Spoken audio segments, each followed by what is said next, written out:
এবছর স্ট্রবেরি সিজনে আমার 600 টাকা লস হয়ে গেছে। এই লসটা কিভাবে হয়েছে সেটাই আজকে আমি আপনাদের সাথে শেয়ার করব। আলহামদুলিল্লাহ গত বছরের গাছ থেকে আমাদের ভালোই স্ট্রবেরি হয়েছে। প্লাস এখন যেহেতু স্ট্রবেরির সিজন তাই অনেক রানার আসতেছে। আমাদের গত বছরের যে স্ট্রবেরি গাছগুলো বেঁচে ছিল সেই গাছগুলোতে মাশাআল্লাহ এখন ফুল আসতেছে ভালোই। এই ফুলগুলা থেকে কিন্তু স্ট্রবেরি হবে। যেহেতু আমার গত বছরের মাত্র 2টা স্ট্রবেরি গাছ বেঁচে ছিল, বাকিগুলা সব মুরগিতে খেয়ে ফেলেছিল।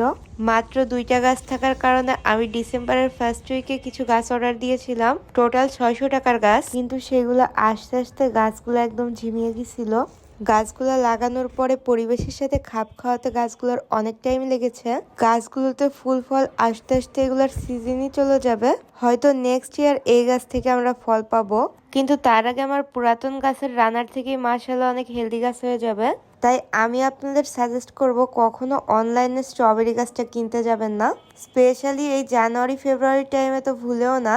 যদি অনেক ইচ্ছা থাকে তাহলে শীতের শুরুতে নিতে পারেন, কিন্তু চারাটা নেওয়ার সময় হ্যান্ড টু হ্যান্ড নেওয়াই ভালো। কারণ চারাগুলো যখন অনেক দূর থেকে সফর করে আসে ওদের পরিবেশের সাথে মানিয়ে নিতে নিতে কিন্তু এর সিজনই চলে যায়। আমি কিন্তু সর্বপ্রথম নার্সারি থেকে 40 টাকা দিয়ে একটা গাছ নিয়েছিলাম। সেই একটা গাছ থেকেই কিন্তু মাশাআল্লাহ আমার অনেক চারা হয়েছিল। সাধারণত এই রানার থেকেই চারা ভালো হয়।